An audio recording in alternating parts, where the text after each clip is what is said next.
into another edition of the Lock It Up with Kurtz podcast. I am John Kurtz, joined by Aaron Lockett, former K-State wide receiver, former NFL wide receiver. And today, very, very glad to have the bringer of cats on with us. His name is Taylor Braet. He is K-State's director of recruiting. You've probably seen him driving around town in some purple, rocking whatever purple gear it is he has. He is Mr. Purple and one of my favorites to talk to. So Taylor, first and foremost, before we get rolling on this thing, man, thank you for taking the time to join us here and kind of the aftermath of the recruiting season, at least for the 2022 class. Hey man, anything for you guys, man. It's always fun talking about the Cats. So I'm excited for today and the questions that are going to get thrown my way. So I'm ready to see what I can dish back. Well, that's right. I would just like to say that now that Taylor Braet is a media superstar, I feel like I had him on the ground floor, like 6 years ago when he was first starting to do some radio interviews. I think you owe all of that to me, Taylor. I had to kind of bring you along. And I'll give it to you because I still remember those days. Man, I was I got a face for radio, so I don't even like doing these. So, well, we're going to talk about K-State's 2022 recruiting class and the transfers that K-State has brought in, because anybody following college football right now knows the transfer portal essentially is an extension of your recruiting class every single year. But I do need to remind you, the show is brought to you by 360 Vodka and Holiday Distillery. We appreciate all of their support. As always, I don't have a specific game to hype up here, like, hey, make sure you get this, your tailgating supplies, right? Football's gone. It's sad, but that doesn't mean that you can't find an excuse to drink some 360 Vodka from Holiday Distillery. Versatile lineup. Cocktail creations are endless. You can get craft cocktails, batch drinks, infusions. They've got your drink of choice, whatever it is that you want, they can hook you up. So we appreciate the support from 360 Vodka and Holiday Distillery. All right, Taylor, I know, man, life is always busy for you. Recruiting never stops. I believe a wise man once said it's like a Waffle House, right? It's always open. What is life like for you right now in this post-transfer portal explosion, post-NIL explosion world for a director of recruiting in college football? Right? Well, like you said, it never stops. We're on to the next class. You're still working on the portal guys, seeing who enters in every day.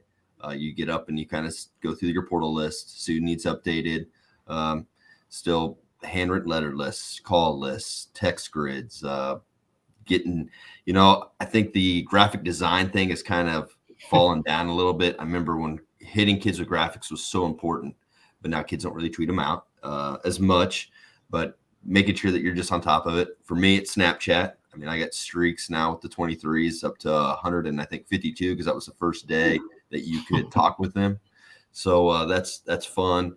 It's every day, but it's like you said, being available. You got to be available. It don't matter. My wife gets it. I think about dropped my 1-year-old one day when I got a phone call about like 9 o'clock at night. I was rocking to sleep and I was like, oh, I got to go. This is so, she's ready for the handoff. So, but it never stops. And you're always working and helping somebody. It's always about a relationship, communication, and I think that as the younger kids get, or the younger they are and older, I mean, communication just gets lost lower and lower and lower. So, I mean, trying to stay a part of everything that they're doing with social media and all those things, making sure every touch matters.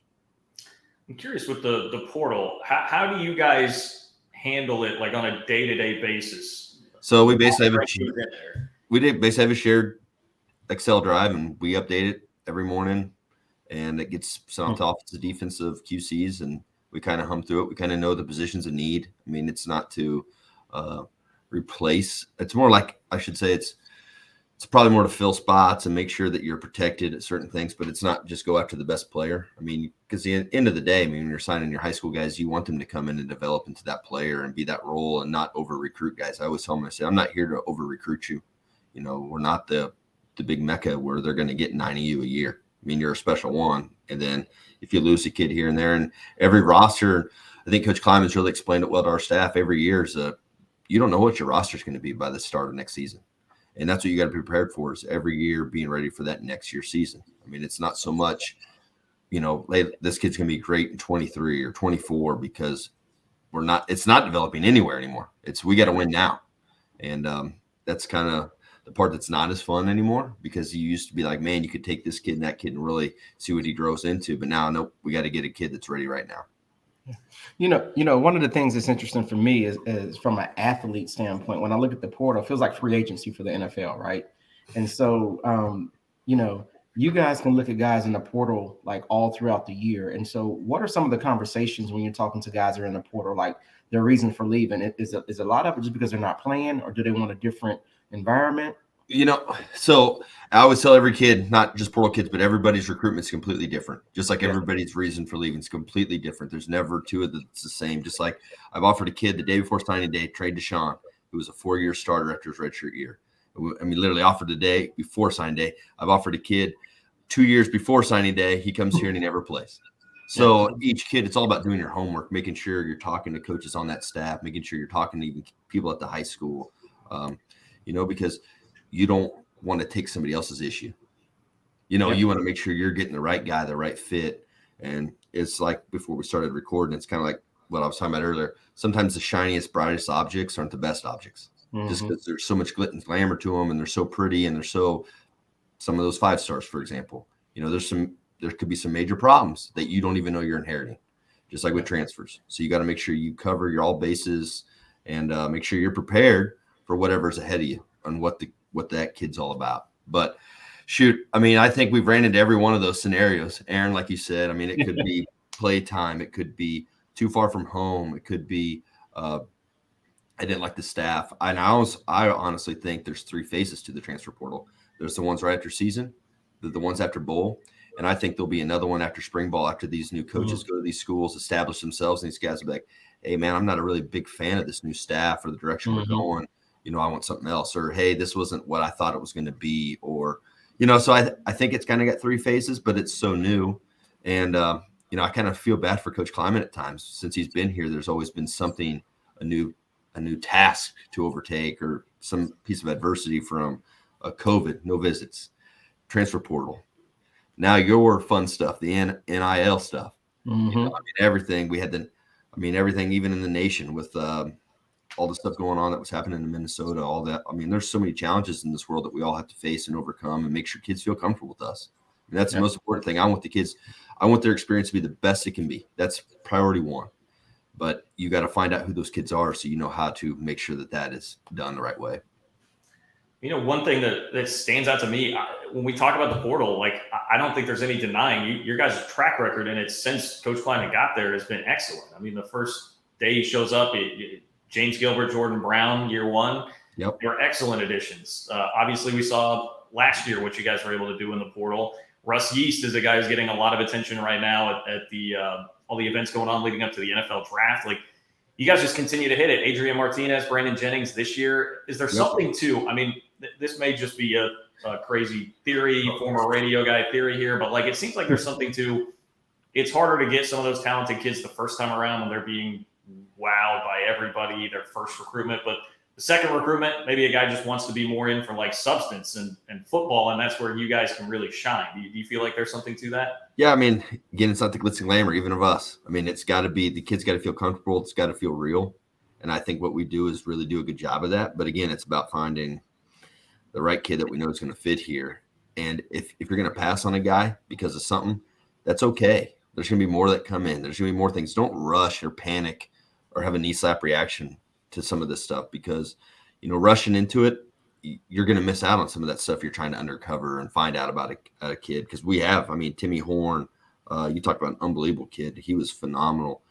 Julius, and I think that's just having that constant communication with people and talking about guys and knowing, hey, that's a school they don't want. They're upset he's leaving. And we have guys we don't want to leave that do. I mean, and that's the belly of the beast, and you just got to make sure you're getting those guys. So, yeah, it's fun. The exciting part of the transfer portal, John, you should see the list. It's crazy. I love that tweet when they tweet out how many guys are still in the portal, how many got homes, because I tell them all, I said, the grass ain't always greener, guys. And, It's true. And that goes both ways, so, make sure you're leaving for the right reasons, and wherever you're going to go and wherever you end up, it fulfills those things. Yeah. So. Yeah, one thing I'm anxious to talk about is this 2022 class. Obviously, I have some interest in there only because Sterling's there, so I've been watching it for a very long time, and so super excited as a proud uncle to see him going to college, just in general, right, and get an opportunity to play big time football. But then that also made me look at the other guys that are coming in. And so really impressed with the group of guys you guys have brought in. But really want to talk about the safeties, like, Kobe Savage coming in. Ironically, my daughter's track coach and his dad are really good friends. They're from Paris, Texas. Oh, wow. And so, yeah. And so he said, hey man, there's a kid named Kobe there that you gotta take care of. You gotta meet, And so I'm excited to see him play because I hear he's a monster on the field. He has been phenomenal in workout so far. I mean, he's like the first to cross the finish line. We were just running this morning. I went to the run this morning. He was one of the first ones. You talk about a kid who's motivated, but I think that's that small town, East Texas, humble, hard worker, because everybody's looking for Dallas and Houston. And he's been awesome.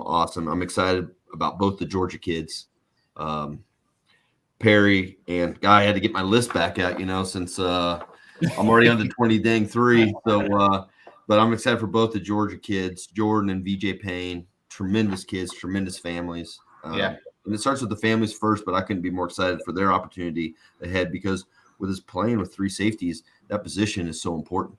And they got to know how to come play in the box. They got to play in space. And that's even at the linebacker position. This isn't we're not playing the power anymore. We seldomly do, but we need guys that can play in space and can run. And it's a game of speed now. I tell guys all the time, dude, you can't run, you can't play. And famous K-State 3-3-5. Times are changing, just like recruiting. It's changing every year. Try to keep up with it, man. It is changing. It's forever changing. Forever a new obstacle ahead. But I'm for that safety class, getting two high school kids, which should be impacts, Kobe Savage, and if we get another kid later, even better. There's still time to find more guys, and that's like what Coach said. Hey, let's wait. Let's hold some spots. What happens if we have a walk-on really show out? We can't give him aid, or if we find a kid in the portal late or something, a kid qualifies out of JUCO late. These kids are still working to qualify. And to get back to the portal, I think the people are really getting skipped on the JUCO kids. Kobe was a mid-year guy, and that was a huge benefit. Get Kobe here now. Let's get him in the system, start working, because everybody's looking for the portal. But we all know this. Back in the day, we made the bank on JUCO. My dad's coached JUCO for 47 years. I know the type of players that come out of there. And so everybody's looking for portal. I feel like some of these lower group of fives are going to hit the jackpot on some of these JUCO kids, because we're all waiting on the portal.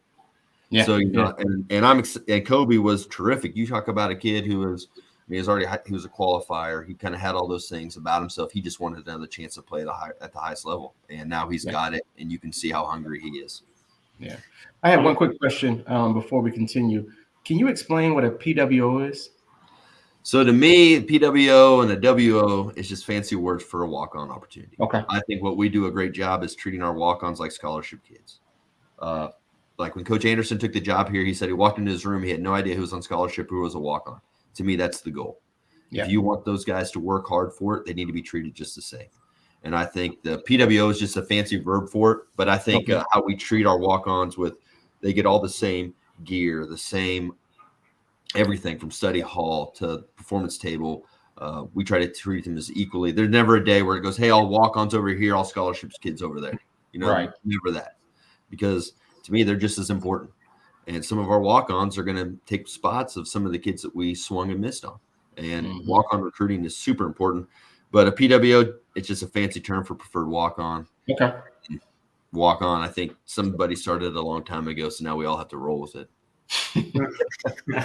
Well, I'm going to be that guy to ask about quarterbacks here, because, that's the easy thing for media guy to ask about. But you added Adrian Laura. I hope I'm pronouncing his name correctly there, but pretty late in the process there to this 2022 class. What can you tell me about what he brings to the table?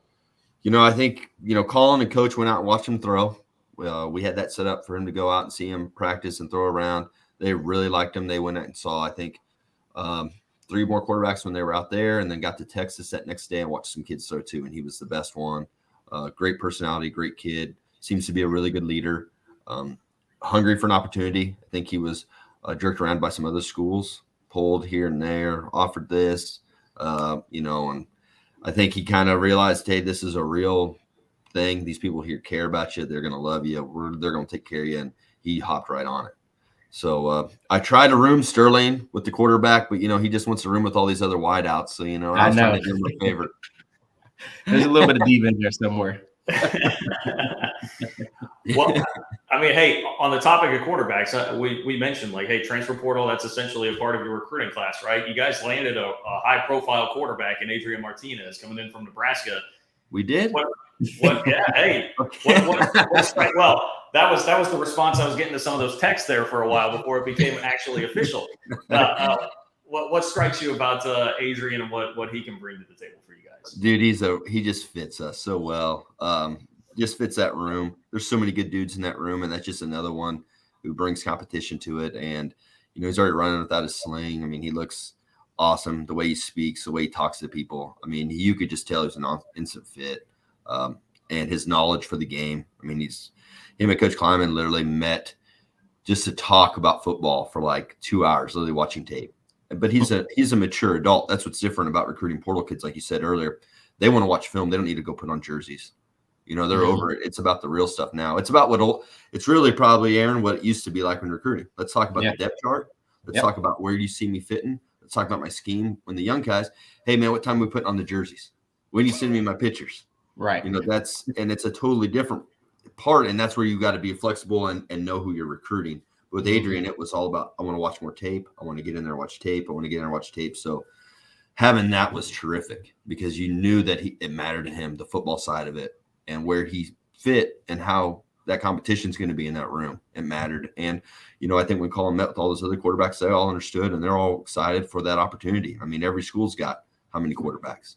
So, and one guy gets to play. So it's like when we host kicking camps. The funnest part about kicking camps is when you have 100 kids, 90 of them are all kickers, 5 of them are punters, and 5 of them are long snappers. I say, hey, you see that punter over there? That's who one's going to get recruited because there's not as many. You got 90 kickers over here kicking. And same with quarterbacks. There's a bunch out there, and you get a good one, but they got to meet all those things: personality, the willing to work, good leader, all those things. And I think he fits all those things. Yeah. As I watch Kansas State football, like the quarterback position is always a position that gets a lot of notoriety just based on how the offenses are at Kansas State, just in general, right? We always have a dual threat quarterback.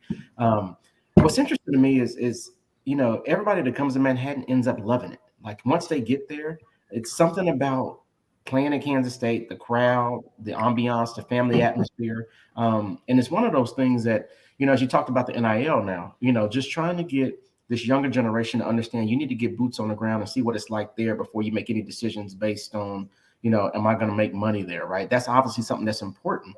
But obviously making money is not going to happen if you're not playing good football, right? I tell everybody playing it all. Exactly. Or playing it all. That's like I tell everybody, you never want to have a poster board on the street when you're not playing, right? It's the worst type of publicity you can ever get. You want to kind of be low under the radar.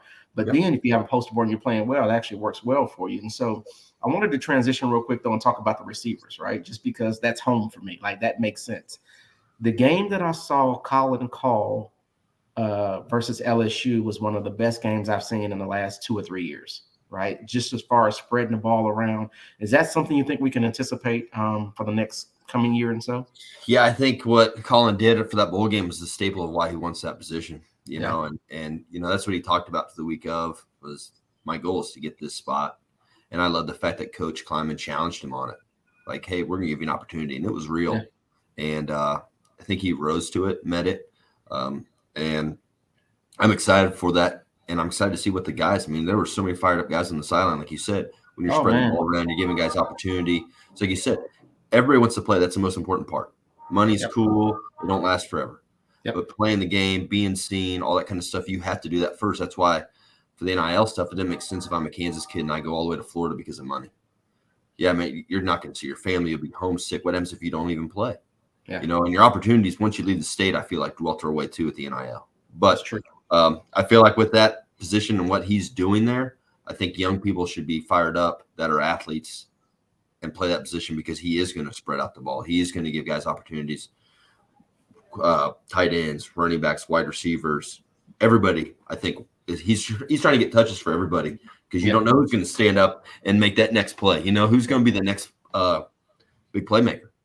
Yeah, I just want to go on record and say I love that you guys brought True in. I want a body by True when it's all said and done. No doubt, because I told him he's got to transform this dad bod into something, and he said I was lost at sea. So I said, all right, I won't even come in here. So I think the weight room is like the academic center for me now. I don't even step foot in the academic center. I said, hey, I was a 3-year JUCO guy. You do not want me in this room at all. So every time I go in there, I feel like I'm about to get zapped. So I yell at them when I got recruits. I'm like, hey, come out here and grab these guys. I can't go in here. And the parents think it's the funniest thing ever because I said, man, they don't want me in this place. And then True, he goes, Taylor ain't an example of what we do with the bodies down here. And I said, no doubt about it. No doubt about it. Don't put me in the squat rack. I don't want to be an example. Man, that is something I would enjoy seeing. I'm going to need that on a Snap story someday. You in the squat rack. Tell me about Brandon Jennings, man. I mean, this is a kid, like, I was so thrilled to see you guys land a linebacker in the transfer portal. The Athletic had him listed as the #1 linebacker in the portal. I mean, that's a dude that had legitimate offers, and I think is a perfect example of how the portal can really help you guys. If you're not able to get that caliber of kid all the time out of high school, you certainly can do it sometimes if you're going through the portal like you did with Brandon Jennings. Yeah, I'm fired up for Brandon, Deuce, Will Honus. I mean, we hit it. I mean, that's awesome. I mean, all those guys, great players. Brandon, dude, he was such a good kid talking on the phone. We literally, me and him FaceTime for about probably 2 hours before we left for the bowl game. So we were heading off for the bowl game. We took 2 flights. And I'm like, I got to get him toured on FaceTime today. And I'm like literally going from a FaceTime tour, like running out of the Shamrock to the vehicle. And this dad bod doesn't move very well. So, and I'm running there to meet my wife at the airport, hoping that I can get on the second flight to go to the bowl game. Because I'm like, oh, wow. we had a really good time. We really hit it off. And I felt that he felt that he could trust us. And I think to him, that was the most important part. Because he visited here sight unseen, just like Elijah Sullivan. I always tell people, man, one of my favorite kids ever to play here is Elijah Sullivan. They go, why? I said, he came here sight unseen. He was committed to Auburn. Came here sight unseen, got in an injury, went through a coaching change, and the kid always had a smile on his face, never had a bad day. And I said, that to me is what makes that special. And I can see that kind of in Brandon now. He's excited to be here. He has been at workouts, busting it. Seems like a great kid. And again, I've only been around for a week because they put me on the road for about 2 weeks. So, but my conversations with him, every time he leaves somewhere, he'll yell over at me, hey, Taylor. I mean, he seems super personable, and I'm excited to have him here. Love it, man. Love hearing that. Along these lines, we've kind of flirted with the idea, and obviously Aaron is very familiar with what's going on with NIL right now in college athletics. For K-State fans that are sitting around like seeing all these stories, we were talking before we came on about Caleb Williams and Beats by Dre, like this 7-figure deal that he hits. And last year was Bryce Young. Nick Saban was talking about that. There's all these crazy numbers being thrown around Texas with their offensive linemen, like everybody getting paid there. How are you guys working with NIL right now, and how does that specifically work at K-State? I don't know how I can technically answer this question. The NIL is a touchy deal. I might have to divert this one to Aaron, but yeah, I'll take it. I mean, we're trying to tell kids that we have opportunities here. Yeah. I mean, there's reasons, and especially for local kids. If you are a local business, you want to sponsor a local kid who stays local, because they're seen every weekend. I feel like if you're a local kid and you leave, it's going to be harder because those schools want to take care of their local guys.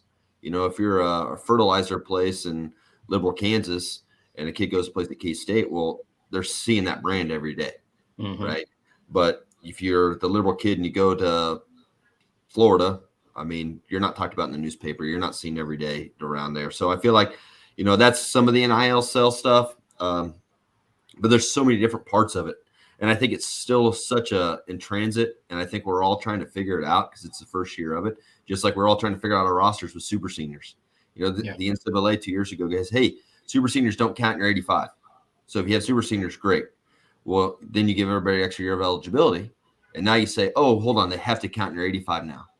So now it's like, well, now we have all this roster management stuff. And everything. It's a fun new obstacle. But I think Aaron's I feel like he's got a great grasp on it, and we're heading in the right direction with him. And it's great having a K-Stater as passionate that the people know and truly cares, not just about football, it cares about the school and the kids that play here. And that's what means the most to me, is having that. And so, and they've seemed to have a great start in this with some donors and with some things. I know they had an event to talk about it and get it out there and seen and put together for people. Yeah. John, just to answer that question a little bit more, what we all see are the quarterbacks, right? The big guys or the running backs is getting some big time deals, right? But people don't realize there's so many other people that's just in NIL related. You talk about just student athletes in general, right? And so there's not a ton of basketball girls, there's not a ton of soccer and rowing that are getting deals, right? A couple of gymnastics girls, and every now and then. And so what makes sense is that you start finding a program that you can fit all of the student athletes within. And as Taylor said, the local community is probably your best bet, right? Yeah. Obviously, you can get products and you can get all type of things, but some of those are just product deals, right? I mean, if I get 2 cases of water, I love it, but I'm not really a brand sponsor for the water, right? And so the goal is, what can I do to generate a little bit of income while I'm here in college? And so that's where you start talking to the local businesses or back in your hometown. And so that's why it's important to have a connection from where you go to school and where you're from. And like you said, if you go to Florida or you go to Minnesota and you're from Kansas, there's not really a connection there. And if so, it's a small one, right? And so you've got to find ways to really make it work. But we have some things in the works. It's not quite finalized yet and should be, talked about here in a little bit, but it should be a platform that Kansas State should benefit from. All student athletes should have an opportunity to be introduced to NIL more than just your typical open doors or market price, just that standard commercial type activity. This is more focused on individuals within Kansas athletics and then the local community as well. Yep. And I'm trying to find ways, and me and Aaron talked about this with getting walk-ons supported. Yep. Like, if you're a local business, you got a walk-on going from your area. Shoot, help a kid out, Yep. And there's some big places in the state that should be able to do that, and there's reasons to it. It might help them in the future with something, and that's kind of the cool part of all of it. It's so unknown, and I think everybody's trying to unturn rocks to stay on part of it. 10 years ago, it's about facilities. Now it's about NIL. So, I mean, and it's just another part of recruiting that we're all trying to be on top of. I've got one last NIL question for you here, Taylor, real quick. I think the perception was, like, some people see it and like, oh, Texas is throwing out this money, USC is throwing out this money. It's going to make it a wider gap between the haves and the have-nots. Whereas some would argue, hey, actually, if you have some of those local ties you guys are talking about, that could help some of the have-nots more than the haves. What have you seen as a recruiting director here? Like, do you see a gap widening there in terms of where kids are going, or is it ultimately having much effect on where kids are winding up? I mean, I think the blue blood schools will always have that opportunity to probably pay kids more, just like their facilities will always be better. So be it. We're still going to get Deuces and Felixes that are 2 stars that are truly 5 stars. Mm-hmm. And that's what we were talking about earlier. Go back and reevaluate some of these kids, because they weren't making a decision on money. They're making a decision on playing, where they fit, all those things. But I'm sure certain schools will always have better assets than others for that stuff. A&M, Texas, great for them. But I think it's like we talked about earlier, give me the kid that's going to work for it, not when I have to re-recruit every week, or he doesn't get the ball enough and he's threatening to leave, or, those things. I want somebody that is going to love this place like Aaron does, like I do, that it means something. And they're giving back later because it meant something to them. It's part of their life. And it's not an every week or an every year re-recruitment. Well, you paid me this much when I first got here. What are you going to pay me now? What are you going to pay me to keep me? And I think those are some of the battles that some of these schools don't know they got yet. And maybe they aren't. I don't know, because no one knows really what's ahead. I just know that this is here to stay. But I don't think there's a huge gap. I think the direction we're heading the right one. And let's think about, like, the walk-ons we even hit on. Some of those kids aren't even getting any money, and they're paying to come here. And they might be better than some of the kids that we've put on aid. I mean, we don't know until all these kids get here and work out. So just like Texas doesn't know, or whoever doesn't know who they've endorsed and how good they are yet. And it's kind of like what Aaron said. You don't want your billboard hanging up if you're not the guy. Yeah. So, I mean, you got to get here. And I think some of that stuff needs to come, like some of that needs to be NIL stuff just for seniors and captains. Yeah. You spent all 4 years here. Here's your gift for doing that. Yeah. Hey, you're a team captain. Here's your gift for being the team captain. Like, you've earned this. And this is why. And it's not money. Maybe it's a golf thing, or maybe it's something else. Just a perk that, to those guys, that ain't about money now. They've realized, like, hey, man, I benefited from this place. I got my degree paid for. I love it.